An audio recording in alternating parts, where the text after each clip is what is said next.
So, welcome to Progressive. This is a podcast between two best friends and two co-founders, Belay Toma and Maximilian Levin. Today we've got a special guest in the form of William Cooper, who is an author, attorney, columnist. He's written for the New York Times, Washington Post, pretty much all these publications that I couldn't even list all of them in one go. But we're excited to have you here, William. Recently, you wrote a book called How America Works and Why It Doesn't. So, could you briefly describe the book's core themes and some of the things that prompted you to write this book? Yeah, absolutely. And Max and Bela, I hope I'm pronouncing that right. Thank you for having me on. It's great to be here. I like what you guys have going, so it's cool. Thank you. The book, I followed politics closely starting about the time I was at UCLA 20 years ago, and I remember thinking, okay, this first Trump presidency is very unusual. And once he leaves office, things are going to go back to normal with our political system. And when that didn't happen, when there was still just tremendous amounts of polarization and partisanship, I thought, okay, well, I'd like to contribute, my thesis as to why things are the way they are and why all this polarization is continuing. And so that was the impetus behind the book. Gotcha. Okay, well, that's actually really helpful. I was gonna say, didn't you also write another book? It was Stress Test, like how Donald Trump threatens the American political system, if I remember that correctly. Yeah, so when I started writing columns in 2019, and in 2021, I published my first book, which was a collection of those columns with some essays that connected the columns to each other. And that was my first book. That was just about Trump. It was really focused on him, and it was a collection of columns. Whereas How America Works and Why It Doesn't is a full-length book that talks about Trump quite a bit, but also talks about a lot of other things as well. Gotcha. So it's like a collection. I got all your columns, and I was like, could you list off some of the places that you've written for? I tried to memorize them before you got here, but it was a little too long of a list for even for me. Yeah, I've been fortunate enough to write for a couple hundred publications over the years. Newsweek, CNN, um, San Francisco Chronicle, the San Diego Union Tribune, Orlando Sentinel. I'm thankful, but it's a pretty long list. Those are some of the highlights. But it's been fun. I just started, in 2019, I just started writing columns and sending them out. The barrier to entry to be a columnist is very, very low. Anybody who is excited about it and wants to do it can just start writing them, and you can get an editor's email online. All the papers, for the most part, will put the editor email right there online. So it's not hard to get your columns out there and get that ball rolling. Yeah, well, real quick, I didn't know it was that easy, or not that easy, but that accessible for people to become columnists. Would you say people, that are in college today or my age group, do you think they could do that as well? Or is it really geared towards more experienced people who have more experience in the workforce or what they're writing about? No, anybody Mm. can do it. Um, Ben Shapiro was at UCLA when I was there. Oh, we So, know. so your school, uh, and he started writing his column. I think he might have even been while he was there. So that Wow. there's no barrier to entry. Figure out where you want to send your columns, send the emails out. You'll find the editor very easy. Just New York Times, submit opinion piece. It'll come right up. Some of them have emails you send them to. Some of them have submissions where there's a form. But the only thing you need to do is just have content that editors like.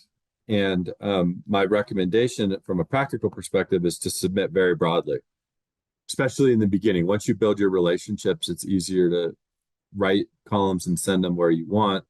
In the beginning, cast a wide net, and the likelihood you can get the ball rolling if you're good at writing that type of piece. No need to wait. I'd go ahead and get started.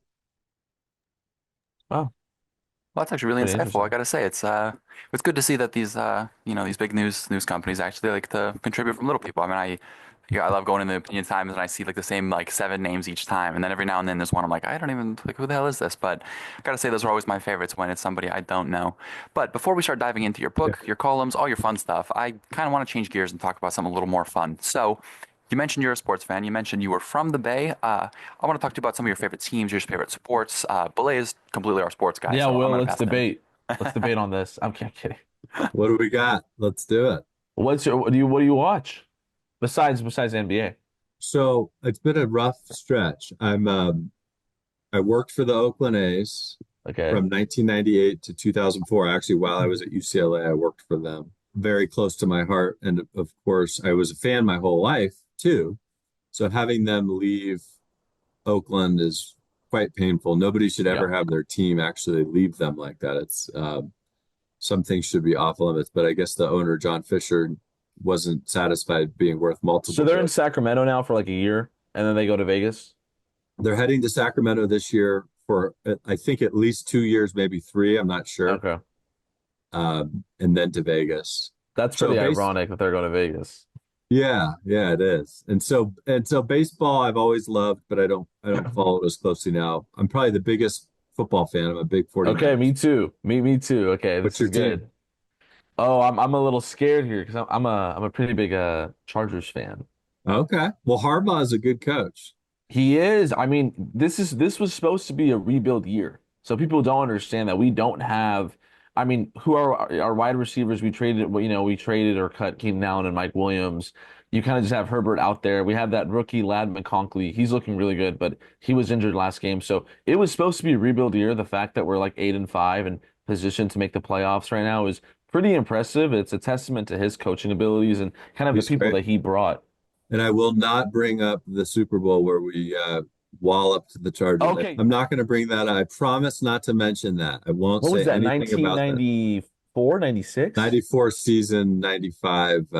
But and then in basketball, of course, I'm a Warriors fan and very thankful that they've saved me from complete and utter sports misery. Yeah. They've been I great. was I was afraid that you were going to be a Raiders fan. No, when I grew up, I was born in 1980. And So they when were I was just old enough to start watching sports, the Raiders were in LA. yeah, they were in LA they won a Super Bowl in LA too, I think. Yeah.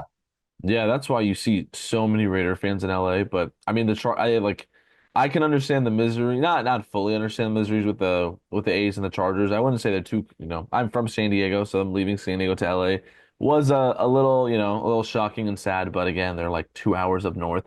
I left San Diego for LA, so I can't criticize them, but it's a very hard it's very hard being a fan of the Chargers because there's always hope, right? There's always like some hope. We have a great QB all the time, and then it just falls apart. Just It's tough. somehow we Charger. It just it's I think it's in like I forget which dictionary it's in, but the act of charging is somehow finding a way at the end to lose or fuck it up. Yeah. It's tough. I think Harbaugh is going to help.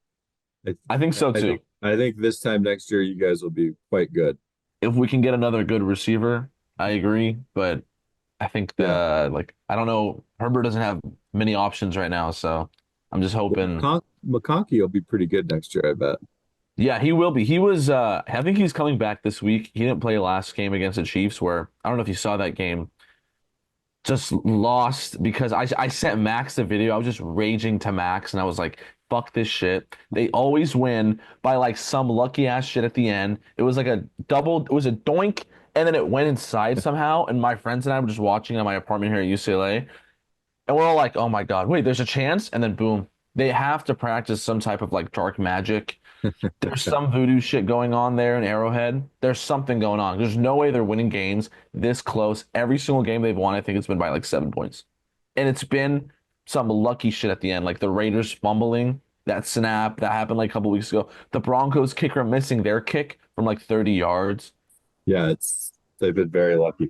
Their win differential compared to their record is Yeah. ridiculous. They're 12-1 and their points differential is like 50 points. Yeah, So it's is this because I was still pretty young when the Patriots were dominating, but is this how it feels for like a t single team just to be dominating in the NFL? it's different for me because the Niners sucked most of the time. The Patriots were dominant. and now the Niners have, lost two of the Chiefs' three Super Bowls. But yeah, it's similar. Oh, the Patriots lasted for 15 years, and this isn't, much shorter so far. And this year in particular, the Chiefs have gotten really, I mean, they've gotten really lucky the whole time. I mean, all their Super Bowls have been Yes. close. This year has been very close. So they're really good, but I don't think they're Patriots level yet, but they're definitely, if they continue this, which I think is a big if, they would enter that category for sure. Do you think Mahomes is going to pass Brady in his career? No, No. I think Okay. Mahomes will settle at the second best quarterback of all time. I don't think he's going to win seven Super Bowls. Do That's you think just he's currently the you second need, best to win quarterback of all eight to time? pass. Um, it's close, which is hard for me to say, but I mean Brady stands alone, Yeah. seven Super Bowls. I'm not a Brady fan, but I will concede that. Then you've got Montana, who has four Super Bowls, but if Mahomes keeps doing this for a couple more years, he'll pass Montana. Um, Where's Peyton Manning in your list? I was going to go there. I think he's got two Super Bowls. I think he's probably right there. Yeah. Um, yeah, definitely in the top five. So Mahomes is kind of clustered, which is very impressive for somebody his age. He's already kind of clustered with that very second tier below Brady. Yeah, And he's if clustered he with all keeps the going, black I think magic they practice there. yeah, if he keeps going, I think he'll be the clear number two. I don't see him winning eight Super Bowls and exceeding Brady in the Super Bowl category. That's just Yeah, I think this the division, adding Harbaugh to the Chargers, and then you have Sean Payne with the Broncos. I think you actually have some competent coaches now in the AFC West, which does help. Like I used to not be like I used to be like, yeah, a really good coach matters, but then at the end of the day, it's really about your players. Who's your quarterback? A really good coach does matter. especially in I think I've football. realized that. Yeah, managers in baseball are pretty minimal in importance, especially if they don't mess anything up. You can lose games if you have a complete idiot as manager, but as long as they're just neutral, you're or they don't tend to mean a whole lot. But I think in the NBA is kind of in the middle. But I agree. I think in the NFL, coaches are really important, and that's one of the reasons why I think the Chargers are going to be. I mean, quarterback is incredibly important, and Herbert's great, Yeah. and then head coach is also really important. I think Harbaugh is a very good coach. Yeah. Well, let's hope. Let's hope I can see a Super Bowl in my lifetime. Yeah. Awesome. Well, I mean, Yeah. but anyways, I want to go ahead and reel this back in. I want to talk a little bit more about your work. So I want to talk a little bit more about your most recent book. Was there like a light bulb moment where you were like, I got to write this. I got to get these thoughts out the door. And how did your experiences like with the columns and like you said with stress test and how that was more of a culmination of your columns kind of influence your approach, especially in this newer book? Well, the first book, Stress Test, was really, it was one of those things where I was like, I've got these columns I've been writing for a few years now. And I always like books of columns. I've read a bunch of them. I find them enjoyable. If you get a really good columnist, it's fun to read their work in a collection. And I just thought to myself, this was 2021. Why not? Why not just package them together and send them out to a publisher and see what happens? So it was never going to be a big book in the sense of a bestseller or anything like that. It was really just a way to publish a book and learn about the industry and learn about the process. And I did that, and it was really fun. And so really, as soon as I got that process under my belt, I was really excited to write a full-length book, which is what I do now, not just books of columns, but actually full-length books. And so I was just excited because I had such a good experience with that first one, even though I knew that first one was not going to be a major hit. This second book, How America Works and Why It Doesn't, was really focused on what I mentioned before, which is just trying to explain what's going on in our political system broadly. Like why is there such dysfunction across the political aisle?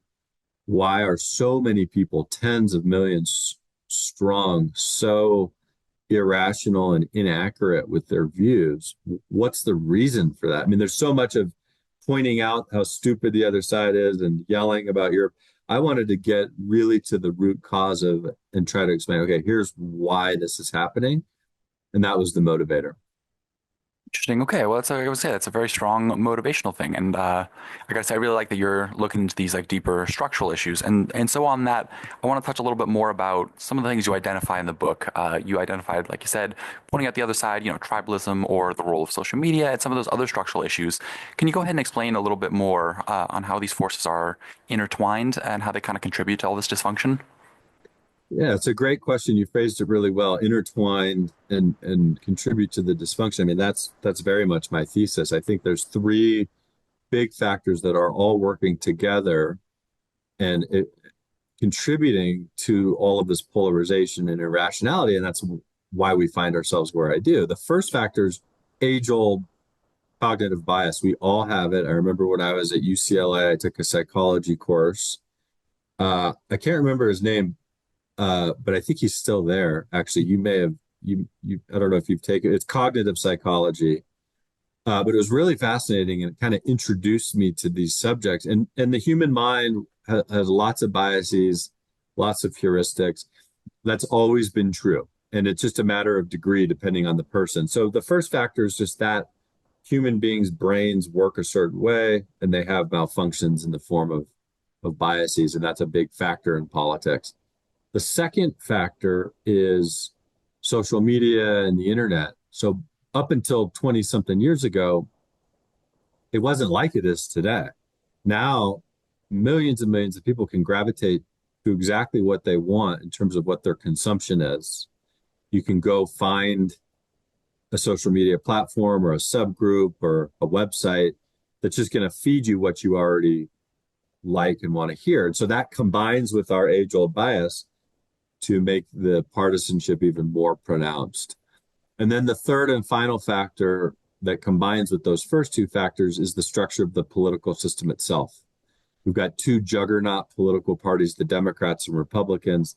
The fewer the tribes, the worse the tribalism. They're just focused on each other, and it's a race to the bottom. Where if you had more voices, I think you'd have a more vibrant ecosystem and marketplace of ideas.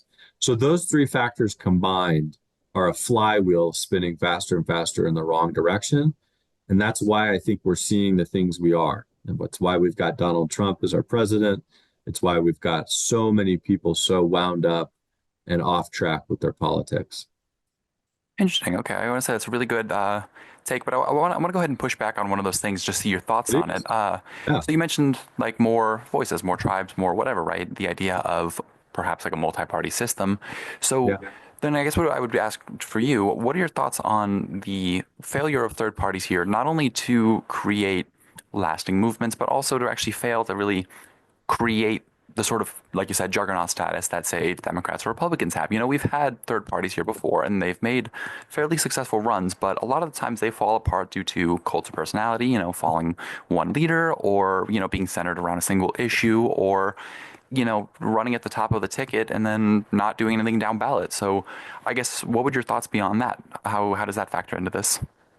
It's a great question. I think the country would be better off if we had stronger third parties that weren't just spoilers, weren't just short term, and we didn't have this duopoly with two political parties just dominating everything. The Democrats and Republicans are not all that good at creating policy and implementing policy in a lot of ways, but they're extremely talented and skillful at maintaining their monopoly over their tribe in this country. And it would be better, wouldn't solve everything at all, but it would help if we had other political parties, even a few more, that were real challengers, real players, could put forth legitimate presidential candidates, had seats in Congress. I think what it would do wouldn't eliminate all our problems. It would still have lots of the issues we see, but it would just create a more robust marketplace of ideas. Right now, if you're not a Democrat, you're not a Republican, your idea is not going anywhere in Washington, period. You've got to be one or the other. And the world as it exists is filled with many, many possible ways to approach things, not just two. So I think it would really help, even if it wouldn't solve everything. Yeah, I think I think that's a good point. I think where a lot of people, especially political junkies, like Max and I might be a little afraid is when third parties come in, have no real shot of winning, and then take away votes from one of the two major parties. But I do want to ask you a question, kind of geared towards more, the election we just had. where, former President Donald J. Trump was elected and actually won the popular vote this time. I have a couple of questions. My first one is, did you think that Kamala Harris ever had a chance? Why or why not? Good question. I'll really quickly address your part of your last comment on third parties. I agree. A third party coming in and being a spoiler can be very consequential in the wrong way. So that particular part of the status quo, I think it concerns me as well. What I would love to see is an actual lasting multi-party system. But what we've got now, I agree, it's concerning because you never know where they're going to come from and how they may impact things, especially when our elections are so close. As far as Kamala Harris goes, I fully concede that I had no idea what was going to happen. I thought it was 50-50 right before the election. It was a toss-up. I had no idea who was going to win. I was very surprised that Trump, over the course of the 4 years he was out of office, I was very surprised at times that he was able to sustain his popularity. But by the time the election came around, I understood that he was truly the Republicans' champion and that lots of Americans were going to vote for him. So I thought it was a toss-up, and it went to Trump, obviously.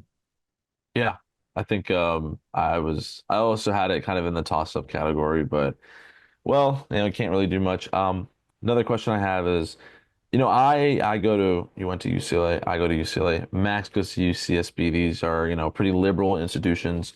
And while everyone knows I'm like center left, fall on the left, I, try to make a attempt to speak to students who I disagree with, whether they're conservatives or more, left than me. And so as a writer yourself, you've kind of, I'm sure have had a lot of experience with this. What is your advice to Americans, and especially younger people who are tribal, are partisan, are polarized, and do not want to speak to people who may disagree with them on this issue or that issue? And why should they even speak to people who they disagree with? It's a great question. I actually, in the book, in How America Works and Why It Doesn't, I write about my time at UCLA. I even mentioned Professor Paul von Blom by name. I think he's still there. I really like Professor von Blom as a person. Have you heard of him or taken any of his classes? What does he teach? He was in communications when I was there, but he also does art history, I think. But he's just a liberal, very, very arch leftist sort of firebrand. And I really liked him as a person, but I write about him in the book and my experiences there as an example of, what not to do. Yeah. Which is to try to control the debate, try to control what people talk about. I am a huge believer in a marketplace of ideas, letting people speak freely, respecting what they have to say, listening to them, trying to learn from them. And part of that, to answer your question, is seeking out other people from other, camps and trying to understand them. You can learn a lot. Your views will get better if you have an open mind. And my philosophy is, look, talk to other people, welcome their views, listen to them. And if you're right, then you'll withstand that conversation because your views will be right. If you're wrong, you can adjust, and it's better to adjust than stay being wrong. So keeping an open mind's a good thing. Yeah, I like that. I always tell students that if you want to get better at debating, for example, speaking to people that you agree with all the time doesn't do anything to that. If you want to expand, exactly, if you want to expand your coalition, if you want to, have more people on your side, you can't do that by just refusing to speak to anyone who might disagree with you, even on a couple issues, right? And you're not going to be as smart. You sit in a room and there's 5 people in the room and everybody's like, you know what? 2 + 2 = 5. You're right. It's 5. Yeah, 2 + 2 is 5, totally. And then you leave the room and you think 2 + 2 is 5. Whereas if you had somebody with a different perspective, they'd be like, guys, it's 2 + 2 is 4. It's 4. And you leave the room knowing it's 4 and you don't think it's 5. It helps to get different views. It's a good thing, especially when you're in college and you're in your 20s and you're really in the so much to learn and grow. And totally. Yeah, it's a good point. I do want to ask your thoughts about kind of the Trump transition team and the Trump cabinet. What are some spots that you are excited about? Some of his picks that you're not not too devastated over. I think that I have a couple that I'm okay with, and I think that it's interesting that he did pick some former Democrats. Is RFK Jr. still a Democrat? I don't know. I don't think so, but. It's some interesting picks. What are your thoughts on that? Well, it's a very important subject right now. Having the right cabinet when Donald Trump is president is really, really important. I've overall, unfortunately, been quite disturbed and disappointed. I think with Trump, you get a lot of exaggerated fears and a lot of exaggerated accusations. The idea that he's going to be a dictator and just take over our country, which many, many, many people have been saying for a long time, to me is just hogwash and laughable. It's not going to work that way.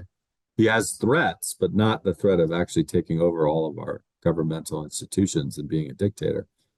But when it comes to his cabinet, I think that's a very legitimate concern because you need really smart people in general in a cabinet. You always need that.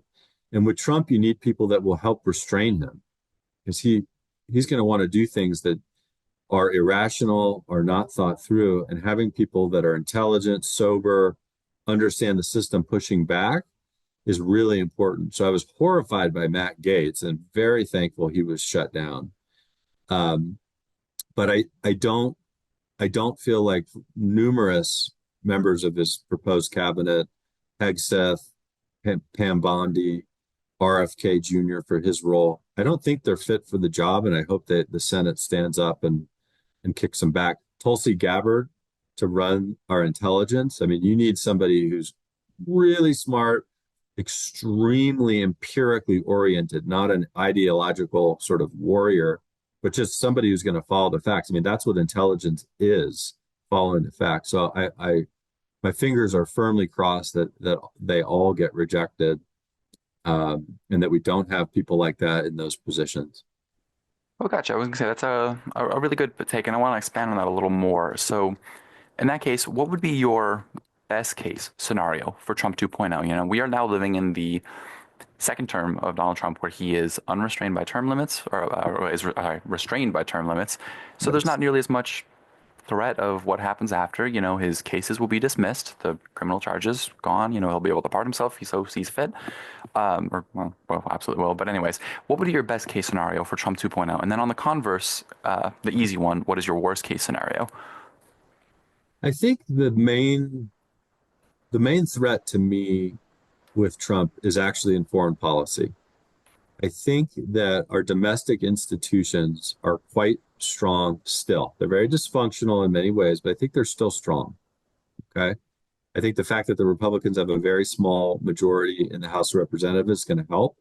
The Democrats only need a very small number of Republicans to stop some of Trump's legislative impulses that could be harmful. I think the courts have and will continue to rule against Trump. I think the narrative that the Supreme Court is just a bunch of Trump lackeys is totally wrong. I think the courts will continue. They've ruled against Trump ad nauseum the last 10 years, over and over and over again. I think that will continue. It'll be a mix, but they'll definitely rule against him. So I think domestically we'll muddle through. Some people will be on the wrong side of his policies, and for them it will be serious and it's important. If you're deported and torn from your home and sent to another country, that's horrible, and I don't mean to minimize that. But I think in general the country will muddle through with Trump compared to your typical Republican president. Foreign policy is where I'm concerned, and that's why the appointments of Pete Hegseth at Defense and Gabbard at National Intelligence are so concerning, because in the world we live in, there's a lot that could go wrong, and you need the most important person at the biggest, most important country, and that's still the United States, to be smart, rational, thoughtful. And those are not in Trump's DNA. So that's my biggest concern. My best case is that he does recognize his responsibility in foreign affairs, that he does defer to good people. There will be lots of good people around him, even if the figureheads are not people that I like. Um, but that he's more deferential and not as volatile as last time, and that we don't see any big confrontations globally. That would be my best case, and I think that could very well happen. It's a concern. Foreign policy is a concern, but certainly there's plenty of scenarios where we're okay. Well, yeah, I was gonna say you raise a really good point. I guess I wanted to then ask and pivot a little bit on your thoughts on the Department of Governmental Efficiency. The widely publicized and really everybody's talking about it, supposedly online, right? The Elon Musk and Vivek Ramaswamy Special Government Task Force, whatever the hell it is, named after a meme coin, a meme cryptocurrency, a Yeah. type of dog, and just a meme overall. But I want to ask your thoughts mostly about the Department of Governmental Efficiency. Do you actually see any possibility where they could actually make things work, make it a little more efficient? I don't know if you read Recoding America. Author, I'm trying to remember her name. She's wonderful. I'll plug it in chat and reference her. But she talks about how, especially during the pandemic, right, all of these structural inefficiencies because of government kind of occurred, right? And then because of the way it was designed, couldn't be fixed. So, for example, California's unemployment and benefits insurance or unemployment checks had a lot of trouble going out because of the way the system worked and a lot of these inefficiencies with, in particular, tech, right? It's the coding initiatives, it's the way that they're dismissing these checks. So, do you see that there's any opportunity for Silicon Valley and big tech, Elon Musk and Vivek Ramaswamy, to actually come in and make any substantive reform? Anything that could actually become positive? Yeah, I think it could. I mean, my approach to politics is to give everything a fair shot. Even if I don't like Trump, doesn't mean everything he does is going to be bad. And I try to evaluate it on its merits, not intertwine it with my feelings about the people. I'm not a conservative, arch conservative who wants to, make government a nullity, but I will say there is a ton of inefficiency and overspending in government. It's huge. It's much bigger than the founders envisioned. I mean, our constitutional design has absolutely no place for the administrative state as it's constructed today. Um, and I actually think that particular part of his administration has the potential to do good. My best guess is it'll do some good, it'll do some harm. They'll cut too much or they'll change things in a way that isn't good, but it'll net out at being roughly neutral, and it'll end up being much less of a story than people are anticipating. There's nothing new about trying to shrink government. I mean, that was Ronald Reagan was all about that. His education secretary, William Bennett, was nominated for the express purpose of eliminating the education department. So these are not new ideas. And just because Musk and Ramaswamy are billionaires doesn't mean they're going to be able to do things other people couldn't. So I think they'll get some things done, but my guess is it ends up in retrospect being much smaller of a actual process than people are thinking right now, and it does a mix of positives and negatives. Well, I mean, it's really good Yeah. to hear. It's like that positive kind of thing that we're trying to look on the bright side, not get depressed and lock ourselves in the house. But I'm going to pass it off to Belay. Yeah. Also, real quick, I think Will, you bring up some good points about what is it, Dodge? What Elon says is that the expiration date for Dodge is July 4th, 2025. So going back to your point of, yeah, I don't know how much damage they really could do. If that's really the timeline, I would love to see if, they could go through and see. They talked about looking at the military budget, looking at waste there. We had Armand on the show, on the podcast a couple weeks ago. He was actually our first guest, and he talked about not just, big government in terms of the federal government, but in California state government, the amount of like Oh, yeah. regulations we have and how Oh, hard yeah. it is to build housing. But he brought up a really interesting point that I bring up now in college is that Texas just absolutely, beats us so much when it comes to like green energy, specifically solar and wind. So Texas is just like, hey, you want to, build like a solar farm, you want to invest in solar, go ahead. We don't really like it that much, but you can do so. And in California, we just have way too many regulations, and I agree with some of them. The environmental ones I agree with, but it's just so much. And you saw that also with our high-speed rail, the amount of lawyers they had to hire to, the amount of consultants. It's just it's so much red tape that it really becomes inefficient. So I kind of agree with you on that end of seeing where they can go on that, but I think at the end of the day, a lot of the red tape and regulations comes from the state governments. So I'm hoping for a somewhat positive impact. I agree. There's way too much regulation, way too much red tape all around the country. It shouldn't be a political issue. It's not liberal or conservative. It shouldn't be. I mean, if you stymie people from going out and doing good things because of red tape, it's not a good thing. One thing to keep in mind on the state federal balance is if you can get a federal law passed or regulation made, that can supersede the states. There's the supremacy clause of the Constitution. Yeah. So if Musk and Ramaswamy are able to help get something like that done, where federal law supersedes state law, it could reduce a lot of the state regulations that you're talking about. Yeah. Will, I always make the joke real quick. I make the joke that if you approach Trump and tell him, hey, dude, we'll build these trains or they'll be called Trump trains, high speed rail all over the country. We'll put Trump train on there. He would absolutely fund it, do everything he could to build it in like a year. And I'm like, just go and tell him that. Just go approach him and be like, hey, we want to build some Trump trains. We want to build some Trump like solar farms. You should be in his administration. That's what we need. We need smart people in cabinet positions that frame things like that for Trump. Yeah, Mr. President, everyone's gonna be riding the Trump train. You're gonna be so popular. Just do some bullshit like that. But that is Exactly. kind of funny. I kind of want to shift to, we'd like some advice from you, but also we'd like you to give some advice to the listeners we do have right now. We started this podcast fairly recently, so we're really trying to grow and kind of build it up. One question that we do have for you is, I've encountered, and even people who've watched our podcast so far, they say that they're, disillusioned with politics. And it goes back to your book. It goes back to the argument you're making about polarization. What are the steps, just clear steps people can do in their daily lives that can not only strengthen their belief in democracy, but feel like they are participating in something bigger than themselves? And that, hey, democracy is messy in the United States, but it works. Yeah. I'd say two things. One is study politics from a historical perspective.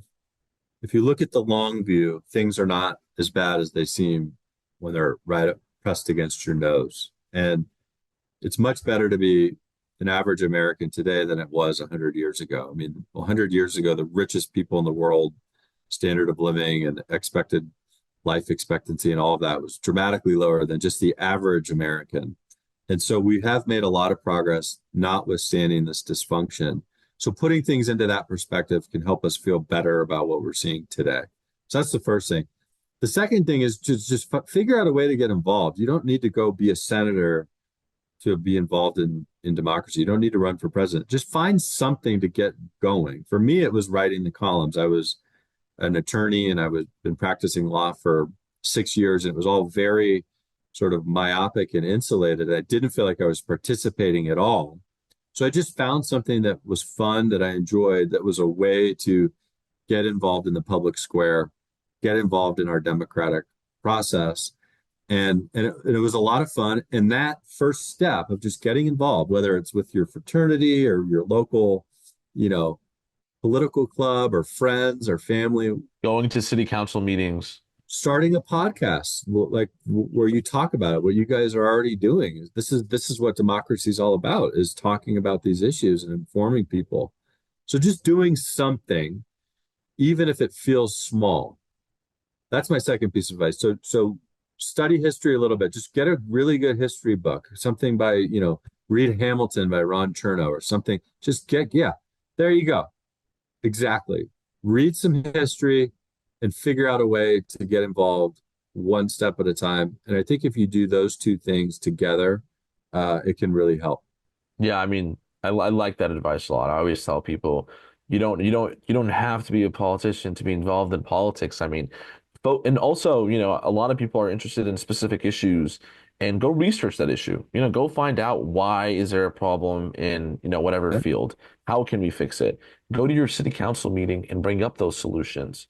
Engage with people. I think democracy at the end of the day only works if we actually want to make it work. And so if we're putting in the effort and showing people that, hey, your voices do matter, I think in some ways, this is pretty ironic, but in some ways, Trump winning the election may have helped democracy in the long run because there were a lot of disillusioned people that voted for him that might not be conservative, but disillusioned with the political system, right? They saw their jobs get shipped overseas. Whether you agree with, the ramifications of that is another debate. But they really thought that their voices didn't matter. You know, Incorrectly, in my opinion, they thought the 2020 election was rigged. I think him winning, not only winning the Electoral College, but also winning the popular vote, has shown a lot of people that have become disillusioned with politics and they may have voted for Trump. Hey, this thing still works, Like this thing still works. Our votes still matter. And there was a poll that Max, I think you sent me about Republicans and Americans in general, how strongly they believe in like elections and elections being run correctly. And Republicans went from like 20% to like 95%. And people are like, a lot of people were hating on it and criticizing it. But I'm like, look, that's a good thing. Yeah, they should have gone there in 2020, and that sucks. And Democrats largely stayed the same. They went from like 93 to 85. Um, but I like that now in some way. I'm hoping I'm right. I might be wrong that Trump winning may actually, not be the absolute worst thing in the world. It might actually strengthen democracy a bit, show people that their voice and vote does matter. So, I think that's a great point. I think that it will have that effect with lots of people. And I also think Trump helps in some ways with engagement, gets people interested in ways they might not have. I don't think he's a net positive, but I do think he's not void of positive aspects. yeah, that's a good point. Cool. Well, okay. Well, in that case, I want to start wrapping up with some more questions targeted at you, about your future, about some of the, or where you're going to go next. So, rapid fire. What's on the horizon for you, William? Are you writing any new books? Is new topics that you're going to be exploring? Some new columns, upcoming projects? Tell us all about it. Thanks, Max. Yeah, I've still got the column. So my column is now published by the Tribune Content Agency. So it's a syndicated column that goes out in papers all around the world, mostly in the US, but other countries too. And just writing about the political system. So it's really a continuation of my books. Um, I don't have any books coming out anytime soon, but I'm always working on them and love writing them and will keep doing it for a long time. Nothing on the horizon right now. It's thinking about potential books and marketing the ones that I have, but really the main focus for me right now, and this will likely change in the near future when I start writing my next book more in earnest. But right now it's really the columns and this transition from what we've had the last few years to Trump's presidency. Gotcha. Okay. Well, so in that case, for the listeners at home, so where can they find you online? Where can they find these columns? Where can they find your book?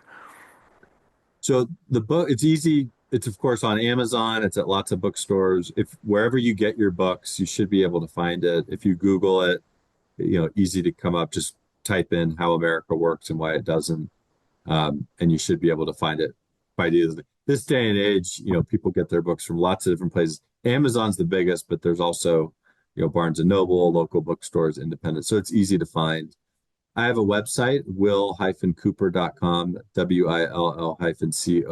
WILL-COOPER.com, where I keep some of my columns and information about my book. So that's another place you can look. Well, that's wonderful. We'll go ahead and we'll tag that in some of our social media posts. Get a big chain going. I Awesome. want to finish it off with just two more quick questions. One being your must-read recommendations, right? Everybody's got this book that they love, the one that informs their thoughts, their patterns, or whatever, right? Or maybe other authors. Is there a book that you think everybody in the audience should read and something that'll help, or some sort of author you think really informed your opinions? Yeah, I think I'll stick with my theme of reading history because it really helps put things into perspective now. There's two books I'll recommend. The first is JFK wrote a book um, uh, I think it won the Pulitzer Prize, if I'm not mistaken. And um, it was all about the Cold War and what led to, excuse me, it was all about World War II, what led to it, and what was happening in the world that caused the entire world basically to allow Hitler to rise and that war to take place. And I think there's lots of lessons about just the way nations work and the international order in that book. And I think it's a great read. And then David McCullough wrote a biography of John Adams. I read it when I was at UCLA the first time. It's a wonderful book. It puts things into perspective. to this day. I mean, when you compare some of the things that people complain about now, the tax rate changes 2% or something like that, goes from 35 to 33, and there's this enormous, roiling uproar among millions of people. And then you read a history book and see that the country, the United States of America, barely got off the ground. It might not even have happened if we didn't have some good luck and a few things go our way. So I would recommend the John Adams biography by David McCullough. It's just a wonderful piece of history that helps us put things in perspective. Well, good. I'm glad that. Let's say I've never actually heard of the John Adams one. I think that's going to be next on my Really list. good book. Really good book. Well, good. I'm a big fan of audiobooks. Do you think it's a good? I like to walk and listen, but it keeps my body great active. audio. Yep. But with that, these are our final thoughts. We're going to go ahead and wrap up here. I don't want to take any more of your time, but I want to say thank you, Mr. William Cooper, for this insightful and educational conversation. I want to encourage everyone in the audience to pick up a copy of How America Works and Why It Doesn't, available on Amazon, online, wherever books are sold. Obviously in audiobook format, which I would definitely say is the better way to go. But hey, that's just me. And for our listeners, I want to say that this is important. This is a part of our mission, that these important conversations of democracy keep going. So go ahead, share this episode wherever we're found: YouTube, Spotify, X.com. Engage in respectful dialogue. Stay tuned for future episodes. And we actually do have a fun little surprise. William was actually kind enough to help raffle off and create a giveaway of his book. So that way, 10 lucky listeners will be able to get a signed copy of his book. I mean, isn't that really something? You can display it and then your girlfriend can tell you, like, that doesn't fit on the wall, but too damn bad, because this is a signed copy from the author. So you can win a signed copy of How America Works and Why It Doesn't by following us on social media at Progressive Pod, BROGRESSIVE on X, Blue Sky, and same thing, Progressive Podcast, fully on Spotify and YouTube. Go ahead and comment down on your episode, and we will be announcing the winners soon. So once again, thanks so much for giving us your time, William. It was a pleasure to have you on, and we'll be announcing those winners relatively soon. Thanks, guys. You got a great show. I look forward to watching it continue to grow and succeed. Thank you, Will. I just wanted to show you something real quick. So you're a big sports fan. I think you might like this. It's a signed Herbert jersey. I love that. Trying to think if I have any. I've got lots of sports memorabilia from my time at the A's. So I don't have any Charger I can show, but that's awesome. Herbert's great. You guys are set for the next 10 years. I mean, at least. I hope he's just amazing to watch. I mean, the throws, he's tough too. He's tough. He's top 5. I think he's right there up there with Burrow, and that's the key. You really need that. You don't want to go to the Super Bowl with Stan Humphries. Cool. Well, thanks, guys. That was great. Well, hey, thanks so much. We're going to go ahead and end it here. Thanks for listening, folks. And again, stay tuned and make sure to engage in the giveaway, because we'd love to give a hard copy away with a signature from the author. Isn't that something for Christmas, right? Well, hey, this has been Progressive, and thanks so much, folks.